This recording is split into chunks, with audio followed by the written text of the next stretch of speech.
පොඩි කාලේ ඉඳලා ප්‍රශ්නේ තියෙනවා. මං ඇහුවා ඉතින් ඔයාලා මොකක් කළේ නැද්ද? අපේ ස්වාමීන් වහන්සේ ඉතින් වෛද්‍යවරු ළඟට අරන් ගිහින් බෙහෙත් කරනවා. ඊට අමතරව මොකද විශේෂයෙන් කරේ නැහැ. මං කෝකටත් අපි කරමු. සෑරජානන් වහන්සේ නමකට ආලෝක පූජාවක්. ආලෝක පූජාව කියලා කියන්නේ ඇස් දන් දීමයි කියලා බුද්ධ දේශනාවේ තියෙනවා. ආලෝකයේ යමෙක් දෙනවා නම් ආලෝකය දෙන්න කැමති කෙනා ඒ ආලෝකයේ දීමෙන් දෙන්නේ ඇස් දන් දීමයි. දැන් ඇත්තටම පින්වතුනි හිතන්නකෝ අද ලයිට් ගියා නම් එකපාර අපේ ඇස් තිබ්බට අපිට මේ පරිසරේ නොපෙනියන ඕනේ.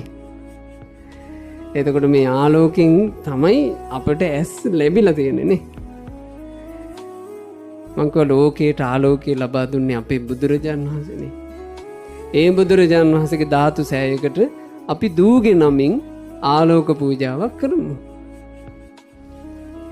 ඒ දෙමව්පියන්ට මම ඒකට අවස්ථාවකුත් හදලා දුන්නා. ඒ අම්මලා පහන් ආලෝක 100 ගානක්ද කොහෙද මේ දල්වල දූ වෙනුවෙන් ආලෝක පූජාවක් කළා. ඒ ආලෝක පූජාවෙන් මාසෙකට හමාරකට පස්සේ දූව මට පෙන්නන්නම එක්කන් ආවා. ඒ එක්කෙනෙකුටත් ඒ දූ පොඩ්ඩ කන්නාඩි දානවා. හැබැයි අර බෝතල් අඩි එක අයින් වෙලා.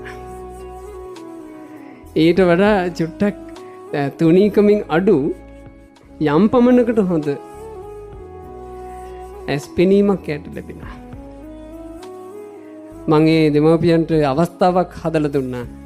නිරන්තරයෙන් සෑයක ආලෝක පූජාව ලැබෙන විදිහට ඔය සෑයේ දල්වන මේ ෆ්ලෑෂ් ලයිට් ආන් ඒවට යම් දායකත්වයක් දරලා හෝ එහෙම හදලා හෝ යමක් කරගන්න කියලා. ඉතින් මම දන්නේ නෑ ඒගොල්ලෝ ඒක කරාද නැද්ද කියලා.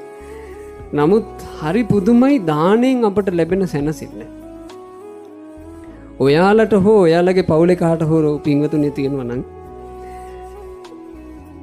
සුව වෙන්නේ නැති රෝගයක්. ඒ රෝගයෙන් පිළිපෙලි වද වේදනා විඳ විඳ නගින්නේ ගොඩාක් හොඳ දෙයක් තමයි. තමන්ගේ ඥාතියා වෙනුවෙන් තමන් වෙනුවෙන් ඔයාලා යම්කිසි සතෙකුට යම්කිසි මිනිසෙකුට රෝගයක් සුව කරගන්න උදව් කරන්න. ඒක ආශිර්වාදයක් වෙනවමයි.